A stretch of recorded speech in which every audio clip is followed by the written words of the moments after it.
ناظرین، دہائیوں سے ہم دیکھتے آ رہے ہیں کہ پاکستان کے اندر جو ہے انصاف کا فقدان دن بدن بڑھتا جا رہا ہے۔ جب سے پاکستان کی بنیاد رکھی گئی ہے تب سے جو پاکستان کی عدالتیں ہیں ان میں جو انصاف کے فیصلے ہونے ہوتے ہیں،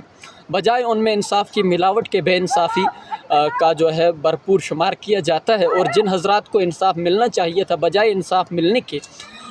ان کو جو ہے جیل بھیج کر جو 100 سال کی سزا سنائی جاتی ہے اور وہیں پر وہ سڑ کر مر جاتے۔ وہ چاہے ہم بھٹو صاحب کی مثال لیں یا پھر پرویز مشرف کی یا پھر کسی اور انسان کی، یہ تو میں ان بڑے حضرات کی بات کر رہا ہوں، یعنی کہ جو ایک وزیر اعظم گزرا تھا اور ایک بڑا فوجی جرنیل، اور فوجی جرنیل جو تھا وہ اسی طرح چلا گیا، اور جو مطلب ہمارے جو وزیر اعظم گزرے تھے بھٹو صاحب، ان کو جب انصاف نہیں ملا تو سوچے ہمارے معاشرے میں جو عام آدمی ہے، یعنی کہ مجھ جیسا یا آپ جیسا جو دیکھ رہے ہیں آپ مجھے، یا جو دیگر طبقہ ہے مڈل کلاس غریب طبقہ، تو ان کو کیسے انصاف مل سکتا ہے؟ یہی میں بات کر رہا ہوں کہ چند سال پہلے جب یہ کراچی نیشنل اسٹیڈیم کے پاس ایک حادثہ پیش آیا تھا، بلکہ وہ حادثہ نہیں تھا، جان بوجھ کر کیا تھا اس نے، وہ شراب کے نشے میں جو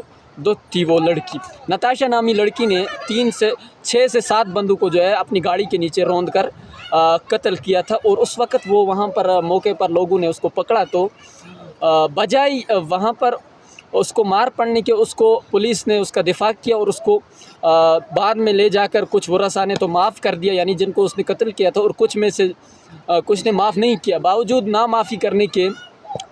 اس نتاشا نامی عورت کو جو ہے باعزت بری کر دیا گیا، اور اس کا جو شوہر ہے وہ کسی بڑی کمپنی کا سی ای او تھا، جس کے باعث اس سے بخشش مل گئی اس کو عدالتوں سے۔ یعنی کہ یہ طبقہ ہم لوگوں کے رہنے کے لیے بالکل بھی نہیں ہے اگر دیکھا جائے، یعنی کہ یہ دیش جو ہے یہاں پر اب اس پرسوں کی بات اگر دیکھیں تو یہ پنکی نامی عورت جو ہے اس نے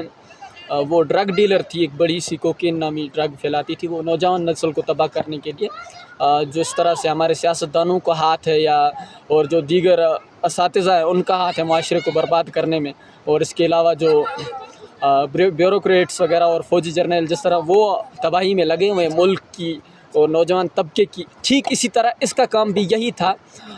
بجائے اس کو جو ہے جب یہ پکڑی گئی تو اس کو بھرپور پروٹوکول دیا گیا، بجائے اس کو کہ ہتھکڑیاں ڈال کر لے کے جائیں، نہیں، جب ایک مجرم کو پکڑا جاتا تو اس کے ہاتھوں میں ہتھکڑیاں ہوتی ہیں۔ یہ بالکل ایک ہاف شرٹ میں تھی، جو بالکل ٹی شرٹ تھی، اور جسم بھی تقریباً نظر ہی آ رہا تھا اس کے، اور ہاتھوں میں ہتھکڑیاں بھی نہیں تھی۔ 2 پولیس والے آگے اور 2 پیچھے بڑے عزت کے ساتھ اس کو لے کر گئے۔ اب اگر ہم دیکھیں تو جس طرح سے اس کو لے کر گئے ہیں اسی طرح سے یہ امید ہے کہ باہر آئے گی، کیونکہ یہ ہمارا پاکستان ہے، یہاں کچھ بھی ممکن ہے، کبھی یہاں پر انصاف کے فیصلے نہیں ہوئے۔ اب ہم لوگ یہاں پر رہتے ہیں تو ہمیں معلوم ہے کہ ہم اگر کوئی زیادہ بولتے ہیں تو یہی دھمکیاں آ جاتی ہیں فلاں ایجنسی کے مطلب ذریعے، اور فلاں ایجنسی کے ذریعے کہتے ہیں کہ یار تم لوگ جو ہے حکومت کے خلاف نہیں بول سکتے۔ حالانکہ پاکستان کے آئین میں ایک حق جو ہے شامل ہے کہ آزادی اظہار رائے حق ہر ایک شخص کو شامل ہے، وہ اپنی جو ہے اس کی رائے ہے وہ دے سکتا ہے، وہ چاہے کسی بھی چیز کے خلاف ہو۔